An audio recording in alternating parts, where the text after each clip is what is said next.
શ્રી મોક્ષમાં પ્રકાશક ગ્રંથ છે.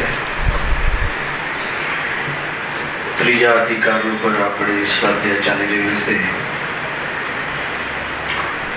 સંસાર વ્યવસ્થામાં દુઃખોનું વર્ણન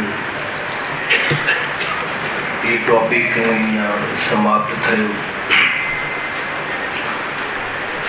ત્રીજા અધિકારનું આ અંતિમ ટોપિક છે. સ્થિતિવાણી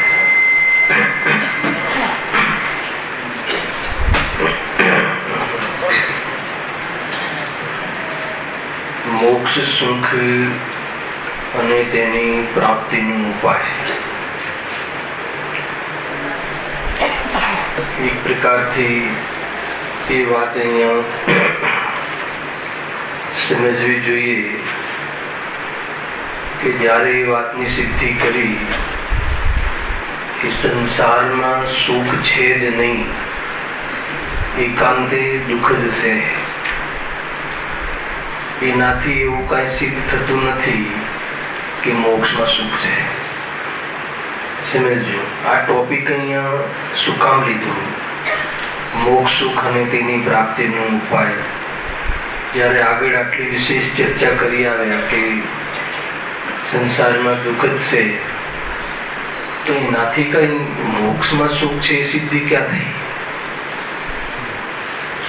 કુલ મળીને આપણે એમ કહીએ કે ભાઈ અહીંયા બોમ્બેમાં મજા નથી, કઈ ખાસ વાત નથી, તો બીજી જગ્યાએ મજા છે એ વાતની સિદ્ધિ ક્યાં થઈ? બીજી જગ્યાએ મજા છે, સારું છે, તો એની સિદ્ધિ કરવા ત્યાં કેમ સારું છે એ બતાવવું બહુ જરૂરી છે. એ ન્યાયથી આપણને ખ્યાલમાં આવે છે કે અહીંયા પંડિતજી મોક્ષ સુખ અને તેની પ્રાપ્તિનો ઉપાય નામનો ટોપિક લખ્યો. કેમ કે મોક્ષમાં જતા રહીએ આપણે, હે ને, ત્યાં તો વન વે ટ્રાફિક છે, ના ખ્યાલ રાખો. પાછા આવવાની કોઈ વ્યવસ્થા નથી, ટુ વે ટ્રાફિક નથી. ન ફાવી તો આવી ગયા પાછા, એવું નથી. રત્નત્રયની પૂર્ણતા કરીને જે મોક્ષની પ્રાપ્તિ થાય છે, તો પાછું અહીં આવવા માટે રાગ જોઈએ ને, તો પછી ત્યાં પાછું આવવાની તો કોઈ વ્યવસ્થા છે નહીં. કદાચ આપણે જતા રહીએ ને ત્યાં સુખ ન મળ્યું તો એવું થાય કોઈને. તમને એમ લાગતું હશે કે આવો કોઈને વિકલ્પ આવે, પણ આવે છે. ઘણા પૂછે કે ત્યાં શું કરવાનું? મોક્ષમાં જીવો શું કરતા હશે? સિદ્ધ વિદ્વાન શું કરતા? ઇન્દ્રિય નહીં, શરીર નહીં, વાણી નહીં, મન વચન કાયા કાંઈ નહીં. એક સિદ્ધ ભગવાનના આત્મ પ્રદેશમાં અનંત સિદ્ધ વિરાજે તો પણ વાતચીત નહીં. ત્યાં કેવી રીતે સુખી, કેવી રીતે થાય ને? શું કરતા? ઘણા જીવોને એમ થાય ને કેવી રીતે સુખ મળે, ત્યાં કેવી રીતે આનંદ મળે? કશું જ નહીં, વાત બી નહીં કરવાની એકબીજા સાથે. કેમ છો, મજામાં છો, એવું પણ નહીં. તો આવો પ્રશ્ન આવે અથવા કોઈને મનમાં થાય. મોક્ષ તત્વ સંબંધી ભૂલ જયારે વિશે ચાલશે ત્યારે આપણે ઘણા ટોપિકો મોક્ષમાં કેવી રીતે સુખ, કોઈ છે તો નહીં. કોઈ ત્યાં પાવતા ભોજનની કોઈ વ્યવસ્થા નહીં, કોઈ કશું જ નહીં, કેવી રીતે સુખ? એટલા માટે અહીંયા ન્યાયથી, તર્કથી, યુક્તિથી કેવી રીતે મોક્ષમાં સુખ છે એની સિદ્ધિ કરશે પંડિતજી, અને એનો ઉપાય પણ સાથે બતાવશે. જો તને સંસારમાં ખરેખર થાક લાગ્યો હોય તો હવે મોક્ષમાં સુખ છે અમે તને સમજાવીએ છીએ, અને જો તને સમજમાં આવી જાય તો એનો ઉપાય જરૂર કરજે. લખે પણ છે. આ એક પ્રકારની શૈલી છે. આવી શૈલી ત્યાં પણ અપનાવી છે સમયસારમાં. જીવ અધિકાર ચાલે છે ને આપણે ત્યાં મલાડમાં, તો ત્યાં શરૂઆતમાં એક પરાત્મવાદી વ્યક્તિ લીધો, પરાત્મવાદીનું ગ્રુપ લીધું, અને પોતાનો અભિપ્રાય મૂકે છે. પરાત્મવાદી ખ્યાલ આવે, પરને આત્મા માને છે, દેહને આત્મા માને છે, કોઈ દેહ અને આત્માની વિશેષ પર્યાયને જીવનું સ્વરૂપ માને છે, અને એના લક્ષથી થતા રાગ દ્વેષ આદિના પ્રસંગો એનું જીવન માને છે. એવા એને આ જ પ્રકારના અભિપ્રાય મૂક્યા. ત્યાં પણ આ સ્ટાઇલ છે રાકેશભાઈ.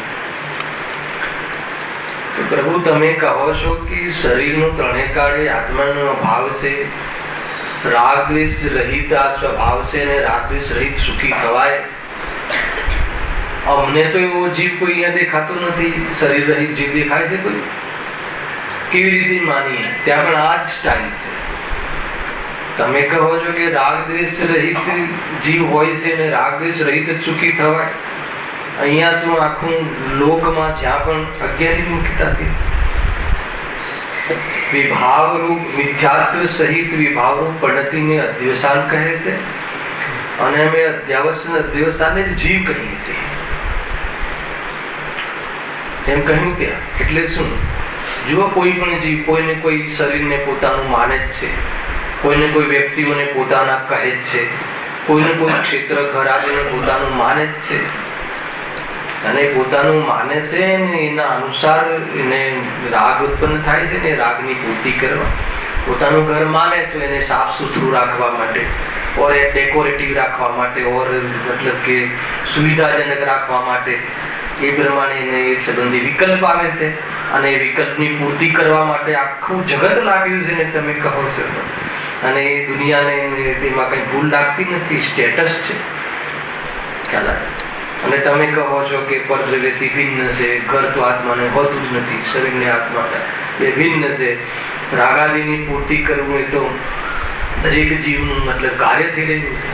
જે પણ દીકરા દીકરીઓ પ્રત્યે રાગ આવે અને એની પૂર્તિ કરવા માટે જીવન લગાવો, તો તે આચાર્ય જબરજસ્ત જવાબ આપે છે કે ભાઈ તું જેને જીવ કહે છે અથવા જીવનું સ્વરૂપ કહે છે, જીવનું જીવન કહે છે, એનાથી તને હાસિલ શું થયું એ તો કહે પેલા. એમાં તું સુખી થયો? રંચ માત્ર તું ચેનને પ્રાપ્ત થયો? ત્યાં પ્રશ્ન મૂકે છે. અને આચાર્ય કુંકુમદેવી ગાથામાં જવાબ આપે છે. શું જવાબ આપે છે ખબર? કે તું જે તારી જે સોચ છે તારા બારામાં, તારા જીવનના બારામાં, તારા સુખના ઉપાયના બારામાં જે તારી સોચ છે એ આગમ, યુક્તિ અને અનુભવથી બાધિત છે. જોરદાર જવાબ આપે છે. કહ્યું ને, બાધિત છે એટલે આગમની વિરોધની વાત છે. તું જેને પોતાનું કહે છે એને આગમ કહે છે કે જીવન નથી, એટલે તારી દરેક વાત આગમથી વિરોધને પ્રાપ્ત થાય છે. બરાબર? આગમ ખંડિત કરે છે. કોને કહે છે આગમ? ત્યાં કહ્યું સર્વજ્ઞના વચનને આગમ કહે છે. એટલે તું તારી દરેક પ્રકારની જે તું સોચ છે તારા બારામાં કે હા આ મારું છે, આ તો જીવનું કર્તવ્ય છે, એ બધું શું છે? તમામ વસ્તુઓ આગમની વિરુદ્ધ છે. સર્વજ્ઞ ભગવાનની વિરુદ્ધ છે. સુખી જીવો જે કહે છે એની વિરુદ્ધમાં તારી સોચ, તારી માન્યતા, તારો અભિપ્રાય છે. કહે તારી યુક્તિ છે, તારો જે અનુભવ છે એ બધું જ એના બાધિત છે. તું કહે કે આ મારું છે, તું કહે કે હું કમાઈ શકું છું, એ માને છે ને? કોણ માને છે? આ જીવ, હું. અને તું કહે છે હું કમાઈ શકું છું પણ નુકસાન કરે છે, એટલે તારી જ વાત તારાથી ખંડિત થાય. ખ્યાલ રાખ્યો? કઈ વાત તું તારું કથન જ તારા દ્વારા જ ખંડિત ખોટું ઠરે છે. આપણે એમ કહીએ નહીં, બધા છોકરાઓ મારા ઘરના બધા જ મારું બરાબર માને છે, અને એના ઘરે વિઝિટ લઈએ તો કેટલું માને છે ખબર પડે. પણ તમને એવું લાગતું નહીં મારા વર્કરો બધા જ, પણ એક વાર તમે કેટલું માને છે એ ખરેખર ઈમાનદારીથી જરા વિચારજો, કેટલું માને છે. કોઈ માનતું નથી કોઈનું, કોઈનું માને એ સ્વરૂપમાં જ નથી. તો કહે છે કે તું આ માન્યતા છોડી દે, આ બધું તે વ્યર્થનું કોલાહલ છોડી દે. ત્યાં પણ એ જ કહે. પછી એક અંતિમ જવાબ આપે છે ત્યાં કે એ તો સર્વજ્ઞની વિરુદ્ધ વાત છે, અને તારો અનુભવ જે છે એનાથી પણ આ બાધિત છે, એથી ખંડિત થાય છે. તું શું કામ કરે છે કે તને સુખ મળે, પણ મેં તો તને કોઈ દિવસ આમ પ્રસન્ન ચિત્તથી કે તને આમ નિરાકુલ જોયો જ નહીં. હર સમય તો માથે હાથ રાખીને બેઠો છે, હર સમય તારા પ્રશ્નો ઉભા છે. તો કહે કે તું તારો અનુભવ જે છે કે તને એવું લાગે છે કે મને આમાં સુખ મળે છે, એ પણ તને મળ્યું નહીં આજ સુધી. અને અહીંયા કહે છે કે સૌથી પહેલા તો તું જે માને છે એ સર્વજ્ઞના કથનની વિરુદ્ધ વાત છે. સૌથી મોટું પ્રમાણ આપ્યું કે તું એમ કહે છે કે આમાં સુખ છે. જ્ઞાનીઓ અર્થાત સર્વજ્ઞ ભગવાન કહે છે કે એ દુઃખનું કારણ છે. પછી આગળ જોરદાર 8 પ્રકારના જવાબો આપે છે કે સ્વાનુભવ ગર્ભિત યુક્તિ, અરે દેહથી આ રાગથી આ ભિન્ન હું છું એવો જ્ઞાનીઓ અનુભવ કરે છે. મુનિરાજ સ્વયં કુંકુમદેવ કહે છે કે જો આ અમે ઉભા, તને એમ લાગે છે કે એક પણ બહારમાં પરમાણુ વગર ના ચાલે, એનું સ્ટેટસ ના હોય. જો આ વિશ્વના તમામ જળવેભવના અગ્રેસર રહેવા વાળા લોકો આ નગ્ન દિગંબર નિર્ગ્રંથ જીવના શરણમાં આવે છે અને પૂછે છે કે એ પ્રભુ તમે આ રીતે કોઈ પણ પદાર્થ સંયોગમાં નહીં અને મજામાં કેવી રીતે રહી શકો છો, એવી તો તમે કઈ વિદ્યાને પ્રાપ્ત થયા છો કે જેથી તમે બહુ મતલબ પ્રસન્ન ચિત્તથી રહ્યો છો, અમને બતાવો. મોટા મોટા ઇન્દ્રો આવે છે ચરણમાં ગણધર દેવના, મુનરાજોના. તો એ વાત ત્યાં મૂકે છે. એટલે એ કહે છે કે સ્વાનુભવ ગર્ભિત તું પણ કરી થશે તારાથી. મને બતાવ કે તું જે આ માને છે કે આ મારું છે અને રાગની પૂર્તિ કરવામાં એનાથી 100 લાખ એ કથન મુક્તિ. જીવ અધિકારની બધી વાત કહી દીધી તમને, જેટલું ત્યાં ચાલુ છે ને હમણાં 100 લાભ થયો કઈ ઠીક છે. તમને રાગ આવ્યો દીકરા દીકરીઓ પ્રત્યે, કોઈના પ્રત્યે દ્વેષ આવ્યો અને દ્વેષના અનુસાર તમે એને હટાવવાનો ઉપાય કર્યો, એનું પૂરું કરવાનો ઉપાય કર્યો, તો તને લાભ થયો એ કહે અમને. લાભ થયો નો શું? શાંતિ થઈ કે ચિત્ત અશાંત જ રહે છે, તો પછી એ ઉપાય ખોટો છે ને. તો એના પર અહીં આવી ગયું ને ડાયરેક્ટ કે અત્યાર સુધી તું કહે છે કે ઈચ્છામાં સુખ છે, તો 4 પ્રકારની ઈચ્છાઓ કહીને નિષ્કર્ષ શું કહ્યું કે ઈચ્છામાં તો આકુરતા છે. ચાહે મંદ ઈચ્છા હોય તો મંદ આકુરતા રહે છે, પણ સુખ નથી. કદાચિત ત્યાં સુખનો મંદાકુરતામાં સુખનો ભ્રમ થઈ શકે છે, પણ જે અમે અહીંયા સ્વાદ લઈએ છીએ, જે જ્ઞાનીઓ સ્વાદ લે છે, એ સ્વાદ ત્યાં નથી. એટલા માટે સુખ તો શામાં છે? મોક્ષમાં છે. એમ કહીને અહીંયા આખું ટોપિક અહીંયા કહે છે. મને આ વાત એટલે યાદ આવી કે અહીંયા પણ મોક્ષ સુખ અને તેની પ્રાપ્તિનો ઉપાય અંતમાં પંડિતજી આ વિષય મૂક્યો. કેમ કે ઠીક છે તમે કહ્યું કે ભાઈ સંસારમાં તો દુઃખ જ છે, તો હવે મોક્ષમાં સુખ છે એની સિદ્ધિ કરો. અને જ્યાં સુધી અમને અમારા બુદ્ધિમાં એ વાત ના બેસે ત્યાં સુધી ઉપાય શું કામ કરીએ? સીધું લોજિક છે ને. અમને રિયલાઇઝ થવું જોઈએ, નિર્ણય થવો જોઈએ. મોક્ષમાં ગયા પછી નિર્ણય થાય કે નિર્ણય થયા પછી મોક્ષમાં જવાય? કોઈ કહે કે નહીં અમે ત્યાં જઈને જોઈ આવીએ પહેલા કે મોક્ષમાં શું છે. ત્યાં થોડી કોઈ ક્ષેત્રમાં થોડી મોક્ષ છે. એ તો એવા જીવો એ લોકાંત લોકના અગ્રભાગમાં બિરાજે છે, પરંતુ લોકના અગ્રભાગમાં બિરાજે છે એ બધા સુખી જેવું ક્યાં લખ્યું છે? ત્યાં તો એવા પણ જીવો વસે છે કેવા કે જે લોકમાં સૌથી વધારે દુખી છે. નિબોધના જીવો તો સર્વત્ર છે. તો કહે છે કે પોતાની પર્યાયમાં જે સિદ્ધ ભગવંતને સમસ્ત રાગ વિષ્ણુનો ભાવ થઈ ગયો છે, દુઃખના કારણનો અભાવ થઈ ગયો છે અને દુઃખના નિમિત્ત કારણનો પણ અભાવ થઈ ગયો છે. એટલે સિદ્ધ અવસ્થામાં સુખ કેમ ના હોય એમ કરીને અહીંયા સિદ્ધ અવસ્થામાં સુખની સિદ્ધિ કરે. ખ્યાલ આવે કે? અને સિદ્ધિ કરે છે તો એની સાથે આ જ ઉપાય કરવા યોગ્ય છે એ વાત જોડે આવી જ જાય છે. એમ કહીને અહીંયા જબરજસ્ત હવે જે આપણા માટે જે પ્રેરણા છે એ પ્રેરણા વાળો આ ટોપિક છે એની આપણે આજે શરૂઆત કરી છે. ખ્યાલ આવે કે ના? બહુ બહુ સુંદર કન્સેપ્ટ છે કે તું જેને તું ભલે તું કહે છે અમને ના નથી, પણ રિઝલ્ટ કહે ને, અમને પ્રૂફ જોઈએ છે કે તું જે કરે છે સુખ માનીને સુખના ઉપાય કરે છે એનાથી સુખી થયો કે નહીં. અને અમે જે તને કહીએ છીએ એકવાર તો કરી રહ્યો, એક વાર તો ત્યાં તો 6 મહિનાનું કહી દે, કમસે કમ તું 6 મહિના તો એ રીતે એકવાર કરી જો અને સુખી ના થાય એટલે શું છે? એક વાર તો આ મારું નથી એમ માનો, અર્થાત તો આ મારું માન્યું છે એને માન્યતાને ત્યાગો. કોને ત્યાગવાનું છે? દીકરાને.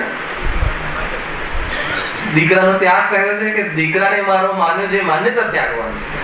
જ્યાં મારો અને ત્યાગવાનું એટલે કે હા આજથી મારું નથી એમ નહીં, યુક્તિથી ન્યાયથી તારો કઈ રીતે છે બતા, કઈ અપેક્ષા તું તારો કહે છે, એક બી તું મને લોજિક આપ, ન્યાય આપ કે આ અપેક્ષા મારો છે. ન તારા વિચારો વળે, એના વિચારો જુદા, એના ઉદય જુદા, એનું શરીર જુદું, એના સુખ દુઃખ જુદા, એનું ચિંતન જુદું, એની ઈચ્છાઓ જુદી, એનો ઉપાય જુદા. એક પણ કોઈ ચીજ મળતી આવે શું સંયોગમાં આવી ગયો, શું તારા પેટની અંદર આવી અને બહારમાં અહીંયા મતલબ પ્રાપ્ત ઉપલબ્ધ થયો તો એવો અધિકાર જમાઈ દીધો કે આ મારો? કઈ વાત નહીં. માન મારો માન તો એને મારો, પણ એનાથી તે શું ઉપલબ્ધ કર્યું, શું હાસિલ કર્યું એ બતાવ્યું. બસ એનાથી તને શું પ્રાપ્ત થયું, સુખ મળ્યું, એનાથી તને મતલબ કે કોઈ આમ નિશ્ચિત થઈ ગયો, એનાથી તારા ત્રિકાળનું હવે બસ આ મારો દીકરો ડોક્ટર બની ગયો છે, એન્જિનિયર બની ગયો છે, અરબો ખરબો કમાય છે તો હું હવે અહીંયા કાયમી તારા અસ્તિત્વ સંબંધી એને એવું કઈ વ્યવસ્થા ને કરી કે તું ત્રિકાળ આ પર્યાયમાં મોજૂદ રહે, અહીંયા રહે ત્રિકાળ. નિશ્ચિત થયો, તારું અનસિક્યોરિટી ફિલિંગ છે એનો કોઈ ઉપાય દીકરાએ કર્યો? નહીં, વાંધો નહીં. ઉપરથી શું કહે છે કે પપ્પા હવે તમારે જવાનો સમય થઈ ગયો અને હવે તો અમારા વચ્ચે હસ્તક્ષેપ કરવાનું છોડો. કહે છે કેટલો જ આવ્યો દીકરો છે, કહે કે હવે તો છોડો, ક્યાં સુધી આ હસ્તક્ષેપ કરશો, હવે તો મૂકો. કહે છે કે નહીં ચંદ્રકાંતભાઈ દીકરાઓ કહે હવે તો છોડો, મૂકો, હવે સાથ અમે છીએ ને, તમે ધર્મ ધ્યાન કરો, હવે મોક્ષમાં હવે બીજે ભાવમાં જવાનું છે તો તૈયારી કરો.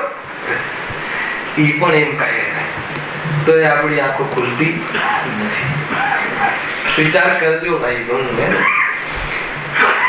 અને કદાચ એ રાખવા માંગે તો પણ એવી વ્યવસ્થા નથી ને ભાઈ. આયુ કર્મનું પ્રમાણ શરીરમાં રહેવું થાય છે અને શરીરના જવાથી તું નષ્ટ થઈ જતું નથી. બે વસ્તુને બરાબર માન. શું કહ્યું બતાવો ભાઈ? બહુ ઊંચી વાત કહી છે. આયુ પ્રમાણ તારું રહેવું થાય છે, વ્યવસ્થા બતાવી ને આયુ પ્રમાણ રહેવું થાય છે, શરીરમાં રહેવું થાય છે, એમાં શું પ્રોબ્લેમ છે? જેટલું આયુષ્યનું બંધ છે એટલું એ પ્રમાણે અહીંયા રહેવું થાય છે. એટલે તું આના કારણે હું નહીં રહું ને આ કરીશ, હું ટકી જઈશ ને એ બધા વ્યર્થના વિકલ્પો બધા ખોલા છોડી છે કે. અને શરીર છૂટી જવાથી તું નષ્ટ નહીં થઈ જાય, એટલે તું નિર્ભય થઈ જાય. વસ્તુનું સ્વરૂપથી નિર્ણય કરાવી અને આત્મદ્રષ્ટિ કરાવી અને વસ્તુનું વ્યવસ્થા બતાવી ને સંબંધનો નિષેધ કર્યો. કોઈ સંબંધ નથી, એ તો થોડા કાળ તારું અહીંયા તારા આયુ પ્રમાણ આવું થયું છે એટલે એને કોઈ તારો સંબંધ નથી. એ ક્ષેત્રમાં રહેવું એ કોઈ સંબંધ છે? તમારી બિલ્ડિંગમાં કોઈ આતંકવાદી રહેતો હોય તો એની સાથે સંબંધ કહેવાય તમારો. કોઈ આતંકવાદી તમારી બિલ્ડિંગમાં તમારા બાજુમાં જ રહેતો હોય તો એનાથી તમને શું પ્રોબ્લેમ? ગવર્મેન્ટ તમને એમાં ગુનેગાર કહે કે ના કહે? ગુનેગાર ક્યારે કહે? એની જોડે રિલેશન રાખો તો. પછી એ ગુનાની સજા શું હોય એ બધાને ખબર છે. તો શરીર સાથે રહે, સંયોગમાં રહે તો એ કોઈ ગુનો છે, પણ એની સાથે એકત્વ કર્યું તો કે હવે તારી માટે શું સજા છે? આકુરતા. તું રખડીશ ને કર્મ લઈને નરકમાં જઈશ એ નથી કેવું. આકુરતા, તાત્કાલિક આકુરતા. જેવો આની સાથે રિલેશન માન્યો, આકુરતા ચાલો. કહે છે કે ભાઈ તું એનાથી ભિન્ન માન. મોક્ષ એને જ કહે છે એ એકત્વ બુદ્ધિ તોડી નાખ અને એને લઈને થતા રાગ વિષ્ણુનો પર્યાયમાં ભાવ થઈ જાય અને એને લઈને નવા કર્મો ન બંધાય, જે ઉદયમાં આવીને તેને આ પરિસ્થિતિઓ બનાવતા હતા.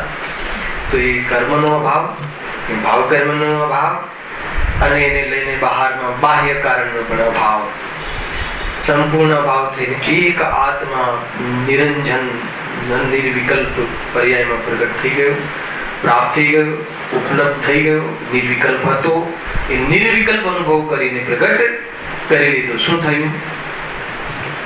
સુખ પ્રગટ થઈ ગયું. ક્યાં પ્રગટ થઈ ગયું? પર્યાય. સિદ્ધ ભગવંતો જ્ઞાની ધર્માત્માઓ આ રીતે આત્માનો કરે છે. આમ તો બધી જ વાત કહી દીધી, છતાં હવે પંડિતજી જે રીતે, જે લોજિકથી, જે મતલબ કે દ્રષ્ટિકોણથી એમની જે નિરૂપણ પદ્ધતિ છે ગજબની, વિચક્ષણ બુદ્ધિ રહી, ક્યાંથી જીવનો હાથ પકડવો, નસ પકડવી, એ બરાબર જાણે છે. હવે જીવોને દુઃખોથી છૂટવું હોય તેમને ઈચ્છા દૂર કરવાનો ઉપાય કરો. શું કામ કહ્યું? આગળ શું સિદ્ધિ કરી? સતીત કાલે આવ્યો તો આ કથન શું કામ કહ્યું? કોઈ બતાવશે? હવે જે જીવોને દુઃખોથી છૂટવું હોય તેમને ઈચ્છા દૂર કરવાનો ઉપાય કરો. કેમ? આગળ સિદ્ધિ કરી આવે ને આટલા પ્રવચનો કે જીવ સામગ્રીથી દુઃખી નથી, સામગ્રી ઘણી હોય તો પણ ઈચ્છાના કારણે દુઃખી છે, હે? અને સામગ્રી ના હોય અને ઈચ્છા મંદ હોય તો ઓછું દુઃખી છે, અને ઈચ્છાનો અભાવ હોય તો સુખી છે. એટલે ઉપાય સામગ્રીનો જે ભેગી કરવાનો અને એને રાખવાનો છોડી દે. તો ઉપાય શું કર? સુખી થવું હોય તો ઈચ્છાનો અભાવ કર. એમ કહી એને દૂર કરવાનો ઉપાય કરવો જોઈએ. આગળ બી આવ્યું હતું બીજા અધિકારમાં, કાં તો આ જ અધિકારમાં, યાદ નથી મને, પણ આવ્યું હતું કે જીવ કસાયથી દુઃખી થાય છે. સુખી થવું હોય તો શું કર? કસાય નહીં કર. આટલું જ કર્યું બસ. યાદ છે? બહુ એને બધી આપણે એનો વિષય લીધો હતો. સુખી થવું હોય તો શું કર? કસાય નહીં કર. દુઃખ શાનાથી થાય છે? ક્રોધથી. તો શું કર? ક્રોધ નહીં કર. ક્રોધ કેવી રીતે નહીં કરવો? પણ એ ના પર તો આવી ગયા ને કે ક્રોધના અભાવથી સુખી થવાય. તો પછી ઉપાય બતાવશે કે તારા સ્વભાવમાં ક્રોધ છે નહીં, તું સ્વભાવનો અનુભવ કર, વેદ વિજ્ઞાન કર. પણ પહેલા આપણે મૂળમાં ભૂલ છે નહીં. મને ક્રોધ તો આના કારણે જ આવે છે, આ મારો દીકરો એવો પાક્યો ને એવા વર્તન કરે છે ને એટલે ક્રોધ આવે છે. તો કે નહીં, એટલે નથી આવતો. તું નિમિત્તની પણ તને યથાર્થ જ્ઞાન નથી. ક્રોધ કર્મના ઉદયમાં પોતાનો સ્વભાવ ભૂલી એને ક્રોધ કરે છે, એટલે બહારમાં એ તેને આ પ્રકારની પરિસ્થિતિ થાય છે. તો શું કરવું ઉપાય? કે સ્વભાવને જાણ, વેદ વિજ્ઞાન કર, સીધો ઉપાય. જો હવે જીવોને દુઃખોથી છૂટવું હોય તેમને ઈચ્છા દૂર કરવાનો ઉપાય કરો. અને ઈચ્છા તો ત્યારે જ દૂર થાય. ક્યારે દૂર થાય? કે જ્યારે મિથ્યાત્વ, અજ્ઞાન તથા અસંયમનો અભાવ થઈ સમ્યક દર્શન જ્ઞાન ચારિત્રની પ્રાપ્તિ થાય. આવા એટલો મોટો વિષય છે. ઈચ્છાનો અભાવ કરે તો સુખી થાય. તો ઈચ્છા કેમ થાય છે એનું કારણ બતાવ્યું. ઈચ્છા તો ત્યારે જ દૂર થાય કે ઈચ્છા થવાનું કારણ મટાડી દે. ઈચ્છા થવાનું કારણ કોણ કહ્યું અહીંયા? મિથ્યાત્વ, અજ્ઞાન અને અસંયમ. એને બીજા શબ્દોમાં કહીએ તો મિથ્યાત્વ, મિથ્યા દર્શન, મિથ્યા જ્ઞાન, મિથ્યા ચારિત્ર. એને ઓર ભાવ વસનથી કહીએ તો બીજો બી અર્થ મેં ગઈકાલે કર્યો હતો. મિથ્યાત્વ, મિથ્યાત્વના કારણે જે અલ્પ જ્ઞાન છે એ આપણા શું થાય છે? દુઃખમાં નિમિત્ત બને છે. અને અસંયમ, અસંયમ એટલે શું? અમર્યાદિત ઈચ્છાઓ. ઈચ્છાઓમાં કઈ સીમા નહીં, અમર્યાદિત કશા અસંયમ રહે છે. તો એને લઈને જે શું થાય છે? કેમ કે જો મિથ્યાત્વ શું છે કે હું બધું જાણી લઉં તો સુખી થાઉં. જાણવાના સ્વભાવને જાણું તો સુખી થાઉં, એ તો સમ્યક જ્ઞાન છે. પણ હું બધાના બારામાં જાણી લઉં, હું સર્વને જાણી લઉં, હે ને, તો હું મારો કાંઈક દુનિયામાં શું થાય? સિક્કો ચાલે, મારો પડઘો પડે. સર્વને જાણી લઉં.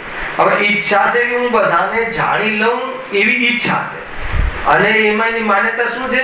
બધાને જાણી લઉં તો હું બધાથી કોઈ એ રીતે હું તમારા મનની વાત જાણી લઉં, મારા માટે તમે શું વિચારો છો જાણી લો તો સુખી થઈ. હવે કહે છે કે ભાઈ આ તારી માન્યતા છે. હવે જે ઈચ્છા તો સર્વને જાણવાની છે અને જ્ઞાન તો અલ્પ છે. તો એ અલ્પ જ્ઞાન જે છે એને શું થાય છે?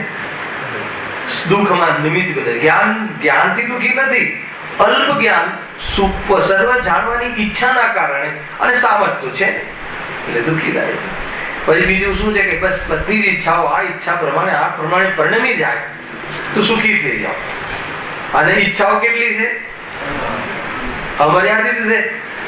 તો કહે છે કે એટલે તું દુઃખી થાય છે. એટલા માટે સૌથી પહેલા તારી માન્યતા ફેરવ, મિથ્યાત્વનો અભાવ કર. એ કહે છે સમ્યક દર્શનની પ્રાપ્તિ કર. અને કોઈનું બુરું થવાથી અને તારું બુરું કોઈનું ઈચ્છવાથી કોઈનું બુરું થતું નથી. ઉપરથી બુરું ઈચ્છવાથી તને દુઃખ થાય છે અને તારે કોઈનું બુરું ઈચ્છવાનું શું પ્રયોજન છે? તારામાં પરિપૂર્ણતા છે, દરેક દ્રવ્ય પરિપૂર્ણ છે એમ યથાર્થનું પ્રતીતિ કર.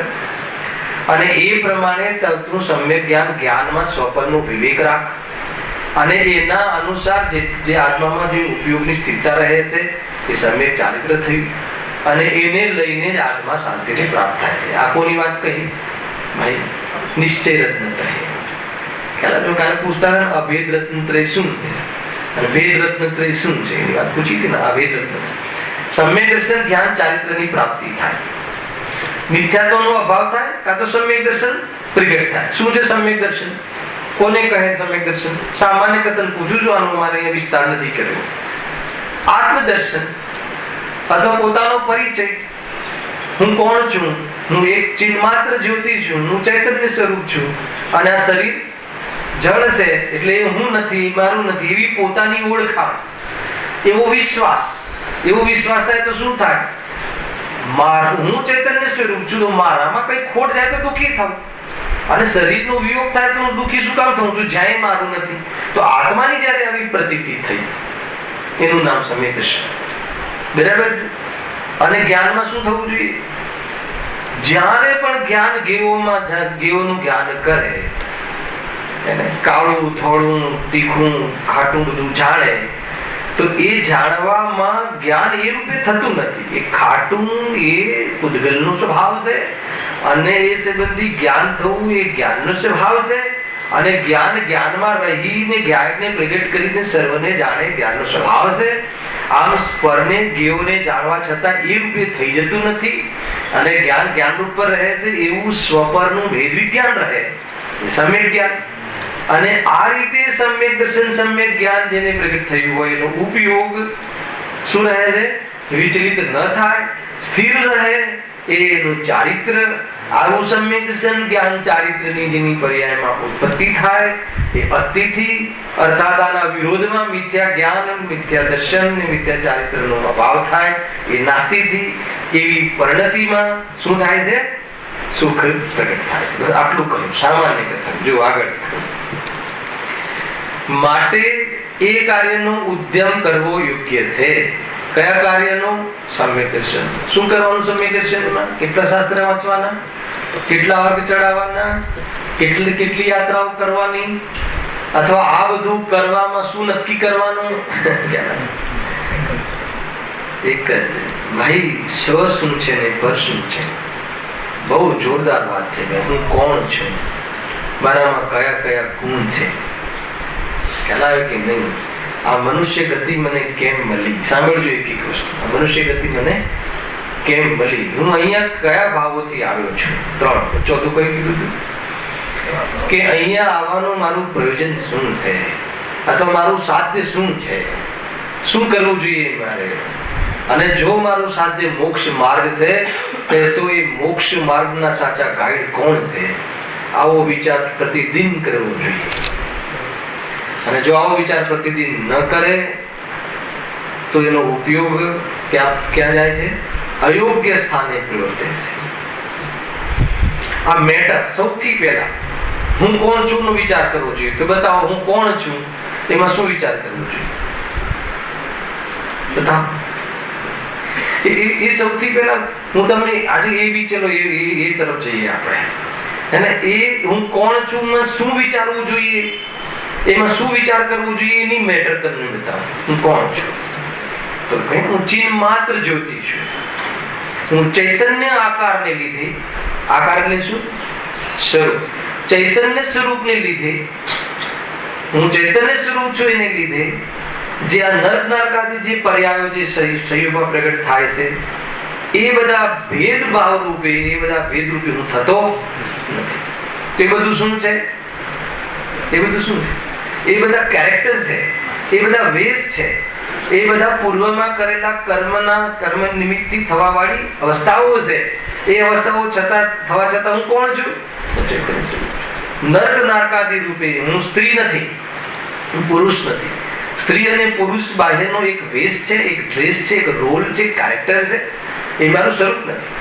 કોઈ કેરેક્ટર આપણને મળે તો એ કેરેક્ટરમાં આપણને દુઃખ થાય. આપણો દીકરો કોઈ કેરેક્ટર કરતો હોય, આપણો દીકરો મતલબ કરોડપતિ વ્યક્તિનો કોઈ દીકરો ભિખારીનો કેરેક્ટર રોલ કરતો હોય તો દુઃખી થાય. એક વાર ફિલિંગમાં આવે કે હું ભિખારી છું. રોલ શાનો કરે છે? તો એ રીતે આ એ કેટલા કલાક માટે રોલ કરે છે? 1 કલાક માટે. આપણને કેટલા કલાકનો રોલ છે? 25 વર્ષ, 50 વર્ષ, 80 વર્ષનો રોલ. તો કેરેક્ટર છે, એ હું નથી.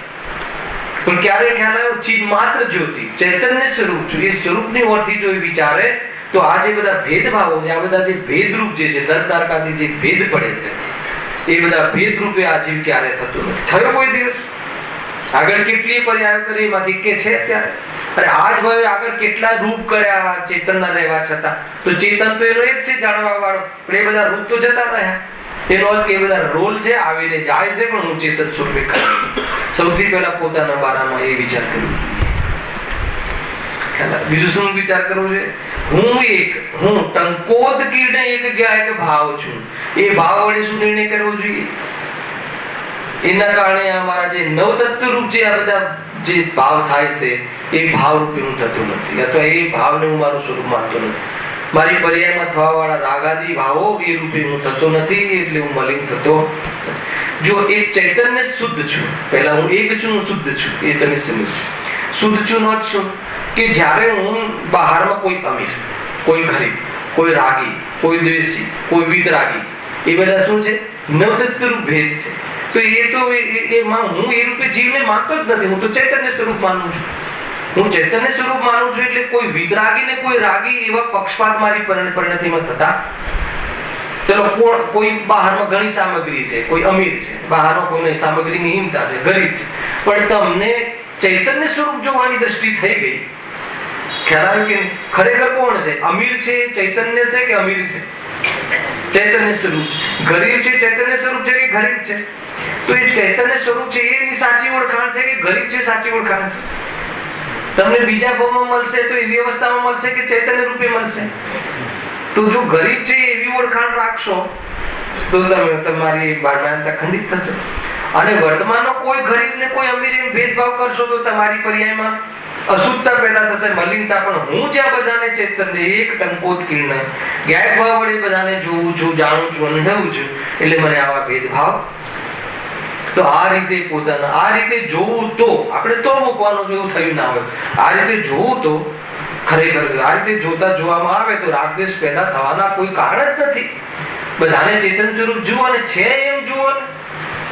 તો આ રીતે જુઓ તો આ રીતે હું કોણ છું? તો હું એક ટંકોત કિરણ ગાયક ભાવ છું. હું કોણ છું? તો ચિન્હ માત્ર જ્યોતિ છું. પછી બીજું શું કહ્યું હતું? હું કોણ છું? મારા ગુણ કયા છે? કયા ગુણ છે? સંકેત કઈ શક્તિઓ છે આપણી પાસે? જીવત્વ શક્તિ, ચેતી શક્તિ, પ્રભુત્વ શક્તિ, સુખ શક્તિ, સર્વજ્ઞ શક્તિ, અનંત શક્તિ. તો કયા ગુણ નથી મારા? તો કાળો, ઘોરો, આદિ એ બધા મારા ગુણ નથી. એ બધી મારી ક્વોલિટી નથી. ઠીક છે, એ ક્વોલિટી નથી, પણ આ દયા ને એ બધી આવે છે, કરુણા ને એ બધા તો એ તો મારી ક્વોલિટી છે કે? તો કે એ પણ તારી વિશેષતા નથી. એવી ભાવ છે, એનાથી કર્મ બંધ થાય છે, પૂતગલના પરિણામ છે, એ તારા ગુણ નથી. શું વાત કરો? આખી દુનિયાને ક્વોલિટી કહે છે, તમે આને ડિસ્ક્વોલિટી કહો. કોઈના પર દયા આવવી એ ક્વોલિટી છે કે ડિસ્ક્વોલિટી? અચ્છા, ફરીથી કોઈને દયાને પાત્ર જોવો એ દ્રષ્ટિ ખોટી છે કે સાચી છે? આપણે કોઈને દયાને પાત્ર જોયો એટલે એને ચૈતન્ય ન જોયો, એને પરિપૂર્ણ ન જોયો. તો બતાવો કે દયા કરવી એ સારી વાત છે. દયા કરવાનો શું કે દયાને પાત્ર છે એટલે અધૂરો છે. કોઈના ઉપર દયા કરવી એટલે એને અપૂર્ણ જોવો. શું ગજબ છે આ ધ્યાન. કોઈના પર દયા કરવાનો શું થયું કે એને અપૂર્ણ જોયો. અપૂર્ણ જોયો એટલે એને ગાયક ન જોયો. એટલે સૌથી પહેલા મૂડીમાં ભૂલ આવી ગઈ. તું કહે છે કે એ પ્રમાણે વિચાર કરવો. આ ક્યારે કરવો વિચાર? પ્રતિદિન. અને ખ્યાલમાં ક્યારે રાખવું? હર સમય. ખ્યાલમાં રાખતા શું થશે? ખ્યાલ આવે છે કે નહીં? ક્રાંતિ થઈ જશે ભાઈ. અર્યંતાદી સાથે ને સાથે અર્યંત છે તમારા હૃદયમાં ને હૃદયમાં. અને આ રીતે અગર સત્ય દેખાઈ જશે એને તો કહે છે કે આ અનંત કાળનો જે કરતાપણાનો ભાર અને અનંત કાળનો આ પરદ્રવ્યમાં એકત્વ બુદ્ધિને લઈને થતું દુઃખ એ ક્ષણભરમાં વિલીન થઈ જશે. એને તું એ અર્યંતોનો લઘુનંદન થઈ જઈશ અને મોક્ષ માર્ગમાં ચાલીને એક વખત ભગવાન બની જઈશ પોતાના સુકાળમાં. ત્રીજું વાક્ય કયું હતું યાદ કરો? શું વિચારવાનું છે બિંદુ આપ્યા તમને, અને એમાં શું વિચારવાનું એ મેટર આપી રહ્યો છો ત્યારે. બરાબર છે? તો 2 પોઈન્ટ તો પૂરા થયા. હું કોણ છું, મારામાં કયા કયા ગુણ છે. ત્રીજું હું ક્યાંથી આવ્યો, અથવા આ મનુષ્ય ગતિ મને કેવી રીતે શું કામ પ્રાપ્ત થઈ. સાંભળજો, એના 2 દ્રષ્ટિકોણ બતાવું છું ભાઈ. 2 દ્રષ્ટિકોણ. કયા 2 દ્રષ્ટિકોણ છે? એક નેગેટિવ ને એક પોઝિટિવ. સાંભળજો, એનો ટોન સાંભળજો. ઓકે. હે પ્રભુ, મેં એવા કયા ભાવ કર્યા કે જેથી હું પંચમ કાળનો મનુષ્ય થયો. નેગેટિવ વાત. પંચમ કાળનો મનુષ્ય થવું એ કોઈ ગૌરવની વાત નથી. કેમ ગૌરવની વાત નથી? કે જ્યાં સાક્ષાત ભગવાન નથી. એક તો સૌથી પહેલા સાક્ષાત ભગવાનનો વિરહ છે. બરાબર છે? બીજું શું? પ્રભુ અહીંયા એવા જીવો આવે છે કે એના બધા પુણ્ય છે, હીન પુણ્ય વાળા જીવો આવે છે. હર સમય ઉપાધિ, હર સમય ઉપાધિ. એક સાથે અને 13 તૂટે. એક સારા સમાચાર આવે એની પાછળ 13 રોવાના સમાચાર આવે કે ના આવે? અહીંયા કોઈને અખંડ પુણ્ય ક્યાં? ગમે તેવો વ્યક્તિ હોય, જોઈ લો એને કેટલા મતલબ કોઈ વાર એને બરાબર કે ભાઈ સાહેબે તમારો કોન્ટ્રાક્ટ પાસ કરી દીધો છે, તો આ બાજુ આવે કે વર્કરો ભાગી ગયા છે, તરત જ તો પાછી ચિંતા ચાલુ. કોન્ટ્રાક્ટ તો મળી ગયો પણ પૂરો કઈ રીતે કરીશું? બધા કોન્ટ્રાક્ટર બધા વર્કરો બી મળી ગયા પણ જે બી પ્રોડક્ટ બની છે એમાં ક્વોલિટી ખરાબ કરી નાખી, રિજેક્ટ થઈ જશે. હર સમય તો કે એવા પુણ્ય નથી. હર સમય એમાં ને એમાં ઉલઝેલું રહે.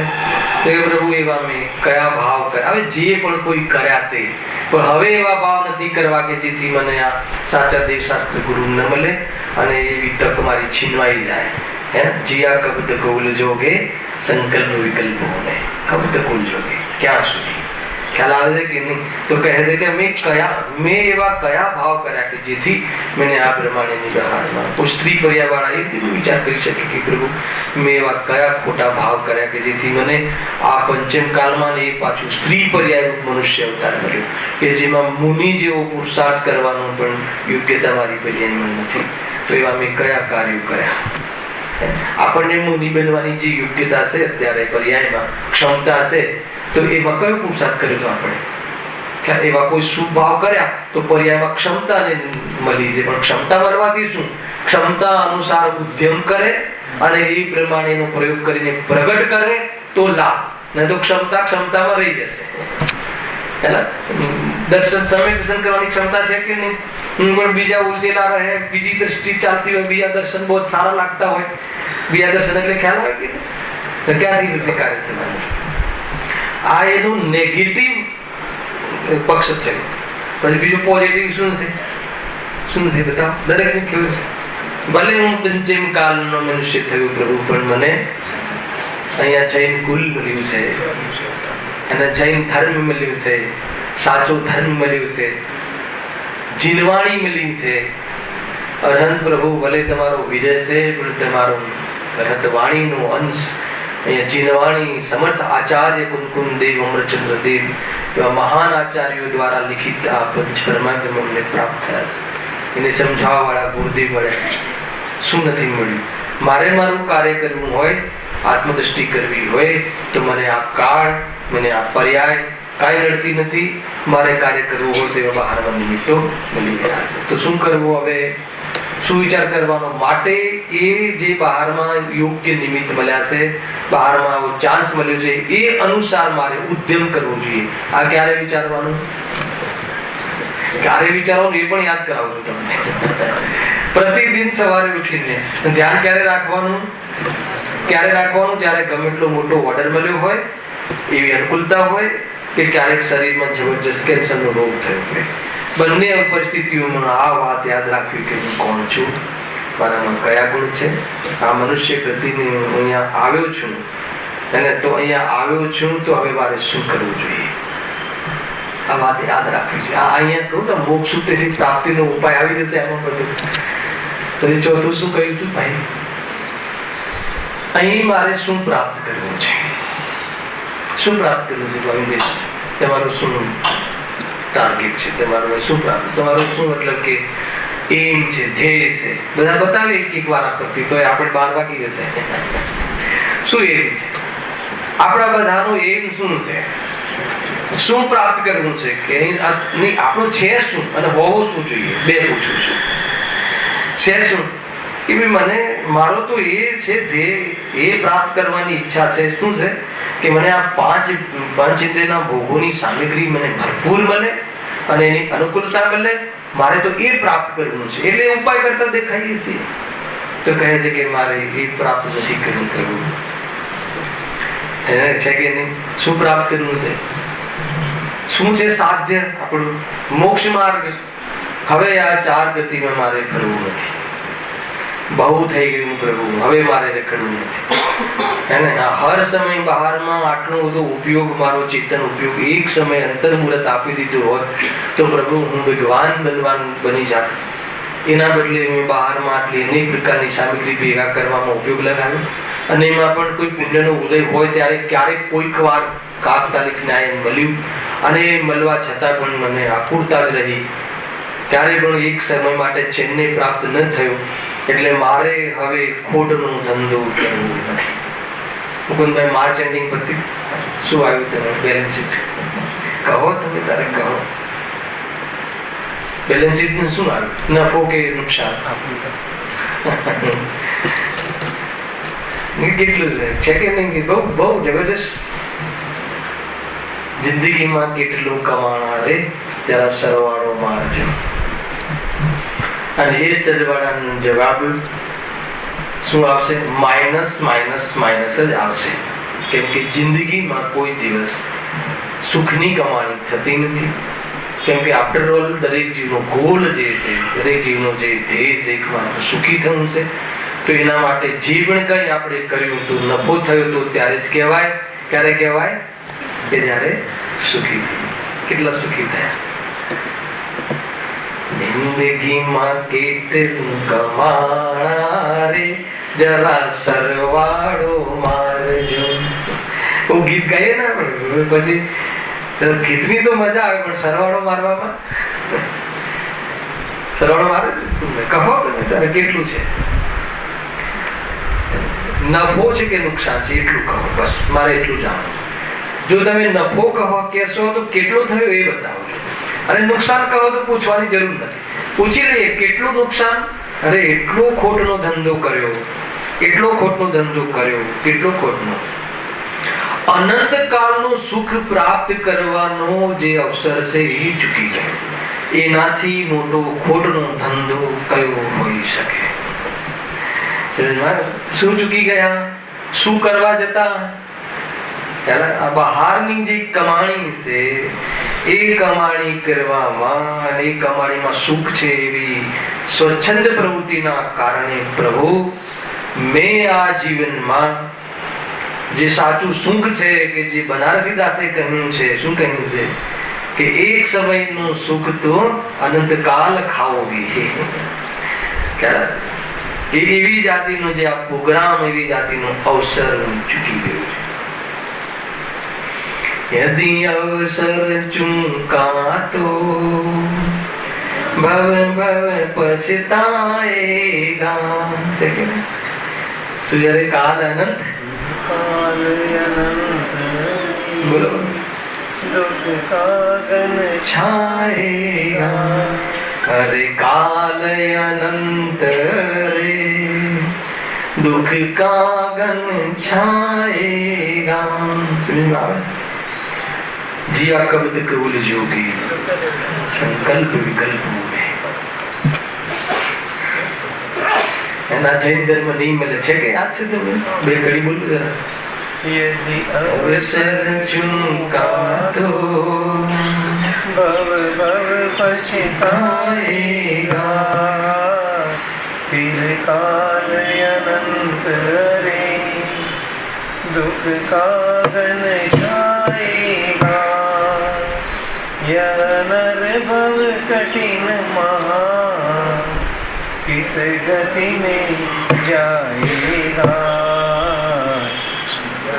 नरतन भी पाया तो जिन सुख नहीं पाएगा। यह जीवन बीत रहा झूठे संकल्प। नर्तन पाया तो कि जिन श्रुत नहीं पाएगा। कदाचित कोई असंयम में पण कोई कसायनी मनता करी लीधी અને કદાચ નર્વ મળી પણ ગયો, તેથી શું જૈન શ્રુત નહીં મળે। એટલા માટે અહીંયા કહ્યું કે ભાઈ આજે શું પ્રાપ્ત કરવું છે મારે? મોક્ષ માર્ગ સમ્યક દર્શન, આ લીટી આવી ને, સમ્યક દર્શન જ્ઞાન ચારિત્રની પ્રાપ્તિ થાય અને એના આધાર ઉપર મિથ્યાત્વનો અભાવ થાય, પરદ્રવ્ય તરફની અપેક્ષા મટે, પરદ્રવ્યના કારણે હું ટકું છું એવી ભ્રાંતિ મટે। ખ્યાલ આવે કે નહીં? એને મારું અસ્તિત્વ જીવંત શક્તિના કારણે સદા રહે છે અને એ શક્તિ મારામાં ત્રણેય કાળે વિદ્યમાન છે। હું બહારની કોઈ દવા પાણી કે બહારમાં કોઈ કર્મ કે કોઈ આ શરીરના કારણે ટકું છું એ વાત ભ્રમ છે। ટેમ્પરરી કોઈ બહારમાં એનો યોગ છે એ વાત જુદી છે, એ પણ મારું સ્વરૂપ નથી। અગર જ્યાં સુધી આવો ભ્રમ જે છે આ રીતે નહીં તૂટે અથવા સાચું દર્શન નહીં થાય તો કહે છે કે તમે આ હર સમય તું જે ભયભીત રહે શું થશે શું થશે, થોડી મંદી આવી જાય તો શું થશે, સરકારે કોઈ થોડુંક મતલબ કે એમની કોઈ પોલિસી બદલી તો શું થશે શું થશે। એને તમારે માન લો કે ડ્રોબેક કેન્સલ કર્યું, એક્સપોર્ટમાં ડ્યુટી ડ્રોબેક કર્યું છે કે નથી મને ખબર નથી, ડ્યુટી ડ્રોબેક કેન્સલ કરી તો હવે શું થશે? ધંધો જીરો થઈ ગયો, શું થશે? ચેતન જળ થઈ જશે, આત્મા નષ્ટ થઈ જશે, આપણો અભાવ થઈ જશે। બહારમાં ધન નહીં મળે તો આત્મા દુઃખી થઈ જશે, ધન મળે તો કયું સુખી થઈ ગયું? શું પ્રાપ્ત કરવું છે? સમ્યક જ્ઞાન પ્રાપ્ત કરવું છે, સત્ય જ્ઞાન પ્રાપ્ત કરવું છે, આત્મદર્શન કરવું છે, પ્રભુ મારે મારી સાથે રહેવું છે। શું કહ્યું? આજ સુધી અનંત કાળ વીતી ગયો પ્રભુ, પણ એક સમય માટે પણ હું મારી સાથે ન રહ્યો। હવે મારે આ અનંત કાળ વીતી ગયો, હવે મારે મારી સાથે રહેવું છે। બહુ થઈ ગયું પ્રભુ, બસ બહુ થઈ ગયું। હવે મારે આ ટાઈપના કાર્ય નથી કરવા કે જે હું મારી સાથે રહે છું। આજી પોતાની સાથે ક્યાં રહે છે? એક સમય માટે પણ ક્યાં રહે છે? ધર્મ ક્ષેત્રમાં આવી જાય તો હું આને પાર પમાડી દઉં, આને પાર પમાડી દઉં, આ સંસ્થાને મતલબ કે આ કરી દઉં, લોકોને સમજાવી દઉં। પોતાની સાથે સમજનું પિંડ છે, હર જીવ સમજનું પિંડ છે, હર જીવ જ્ઞાનનું પિંડ છે। સમજવાના કાળમાં એ સમજી જશે। તું સમજાવવા વાળો કોણ? કોણ કોને સમજાઈ શકે? ગુરુદેવે કહેલા તથ્ય જે સૃષ્ટિના તથ્ય, અનંત ભગવાનની વાણીના મતલબ કે વાસ્તવમાં એ તથ્ય જ્ઞાનીઓના હૃદયના અંદરમાં સાર બુદ્ધિશ્રી કહ્યા એક વાર જચી જાય અને એમાં જો ઉપયોગ રમી જાય તો કહે છે કે આમ સંસાર સાગર પાર પડી જાય। अब दुखना गन छाएगा नहीं, अब तो सुख का गन छाएगा। है ना? आराधना नो मार्ग से भाई આ બધું આરાધના કરો, આરતી કરો। શું કરવું જોઈએ? ક્યારે યાદ કરવું જોઈએ? શું યાદ પ્રતિદિન વિચારવું જોઈએ અને એમાં એ ટોપિકોમાં શું વિચારવું જોઈએ? કોઈ કહે ઠીક છે આ બધું મારે કરવું તો છે, એને પણ આ બધું સાચું ગાઈડન્સ ક્યાં મળે? ક્યાં મળે? એને કોણ છે આના સાચા માર્ગદર્શન? એકમાત્ર વિતરાગી દેવ શાસ્ત્ર। વિતરાગી દેહ શાસ્ત્ર ગુરુની વચ્ચે મારો જન્મ થયો છે. ખ્યાલ આવ્યો કે નહીં? એવા ગજબ ને મતલબ ભાગ્ય જેવું પુણ્ય ફાટી નીકળ્યા છે. બહારમાં પ્રકૃતિ તૈયારી કરી રહી છે તારી સાથે અન્યાય ક્યારે ન થાય એને એવી જાતિની બહારમાં પોઝિશનો થઈ રહી છે. વેદ જ્ઞાનનો અવસર આવી ગયો છે. પ્રકૃતિમાં છે. કર્મ કહે છે કે આ ભાઈના ત્યાં મારે આ આત્માને ત્યાં રહેવું નથી. એવી જાતિની તારું શૌર્ય, એવી જાતિના તું ઘરમાં જન્મ થયો કે હવે કર્મ પણ એમ માની ગયું છે કે આને ત્યાં, રાગ પણ સમજી ગયું છે કે આને ત્યાં મારું પોષણ નહીં થાય. એવી જાતિના તું અને કુટુંબમાં એવી જાતિના તું સિદ્ધોના કુળનો જીવ છે એવો પરિચય કરાવનાર જૈન શાસનમાં તારું આવવું થયું છે. ભગવાન મહાવીરનો જન્મ કલ્યાણક જયારે ગયો ને એ વખતે અમે આ મલાડની અંદર આખો રાત્રિમાં થઈ ગયું તમારે, તો એ પ્રમાણે આખો આ વિષય કે શું વિચારવું જોઈએ, જીવ શું વિચારવું. અને જો આપણે આ નથી વિચારતા, માની લો કે આપણે આનો વિચાર નથી કરતા, તો આપણો જે આ વર્તમાન ઉપયોગ છે બહુ અમૂલ્ય ચીજ વર્તમાન ઉપયોગ છે. એ ઉપયોગ ક્યાં જાય છે એનું ઘણું મહત્વ છે. હવે એ ઉપયોગમાં જો આપણે આ ઉપયોગને આ મેટર ન આપી, કાલ લીધું હતું ને રાત્રિને વિચાર કરવા ન આપ્યું તો ઉપયોગ તો ક્યાં જાય? વિચાર ઉપયોગને આધીન છે. ઉપયોગ જ્યાં જોડાય ત્યાં વિચાર ચાલુ થઈ જાય. તમે ઉપયોગને એમ આપો કે નહીં અહીંયા ત્યાં વરસાદ બહુ પડ્યો છે હે ને, તો પછી ઉપયોગ ત્યાં પછી વિચાર ચાલુ થઈ જાય. તો જરૂર આજે અહીંયા ઠંડક એટલે જ છે, તો ત્યારે આજે આમ કરવું પડશે, તેમ કરવું પડશે, કપડા રાખવા પડશે ને આમ તેમ છે કે નહીં. હવે એને તમે ઉપયોગને વિચાર શું આપો?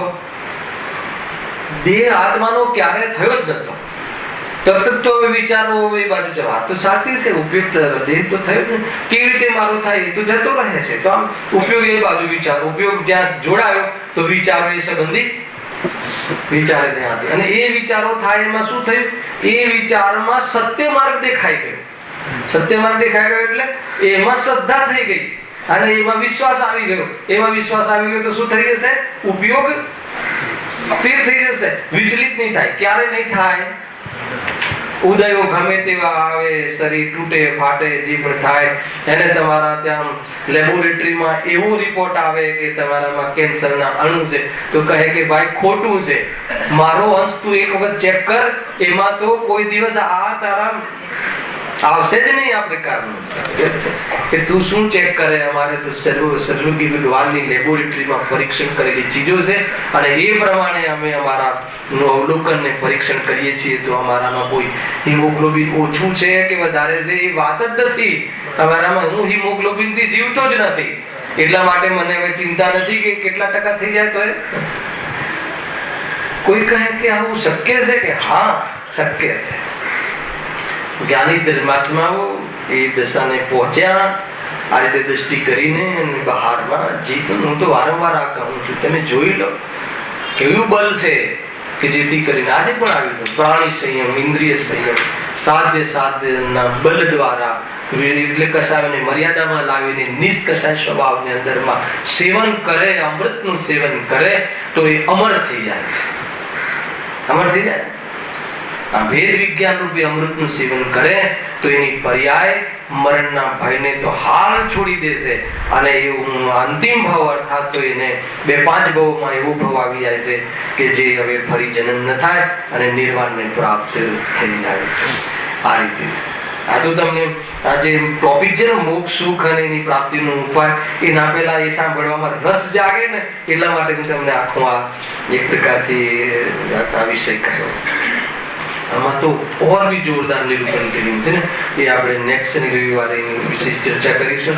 કુલ મળીને ભાઈ મારો કહેવા પાછળનો એટલો અભિપ્રાય છે કે આજે મેં તમને કહ્યું કે વાણી વિલાસની સંસ્થા આ દરેક જીવે શાંતિથી શાંત ચિત્તથી એકવાર સવારના પોરમાં કે જ્યાં વિશેષ જાતિના આપણે દોડધામ અને યાતાયાત નથી હોતું, બહારમાં કોઈ વેપાર આદિનો એવો કોઈ વિશેષ પ્રોગ્રામ નથી હોતો કે જેથી ઉપયોગ તે આપણો વિશેષ રહે, તો એવા સમયમાં સામાયિકના કાલોમાં વિચાર કરવો જોઈએ. ઊંઘ ઉડાવી દો. જ્યાં સુધી સમ્યક દર્શન પ્રાપ્ત નહીં થાય ત્યાં સુધી પ્રભુ હું ઊંઘીશ નહીં મોહ નિંદ અંદરમાં ને કર્મચોર આવત રૂકે જ્યાં સુધી આમ ચોર મારા ઘૂસવાના ચાન્સ છે ત્યાં સુધી હવે હું વેદ વિજ્ઞાનના બલથી જાગૃત રહીશ અને એમાં ભલે મારે આખી રાતો બગાડવી પડે. દિવસમાં ઘણા બધા કામ એંગેજ થઈ ગયા હોય તો તમે રાત્રિનો સમય ઉપયોગ કરી લો અને એવી જાતિનો સંસ્કાર પાડો. કેવી જાતિનો? મુનિરાજ કેટલું ઊંઘે છે? ક્યાં ઊંઘે છે? કોઈ ઊંઘે જ નહીં. સમજો એવી રીતનું આ અપૂર્વ અવસર એવો ક્યારે આવશે? અપૂર્વ અવસર એવો ક્યારે આવશે? ક્યારે થઈશું બાયાંતર નિર્ગ્રંથ જો સર્વ સંબંધનું બંધન તીક્ષ્ણ છેદીને વિચરશું કબ ભક્ત પુરુષને ભંજો સહજાનંદી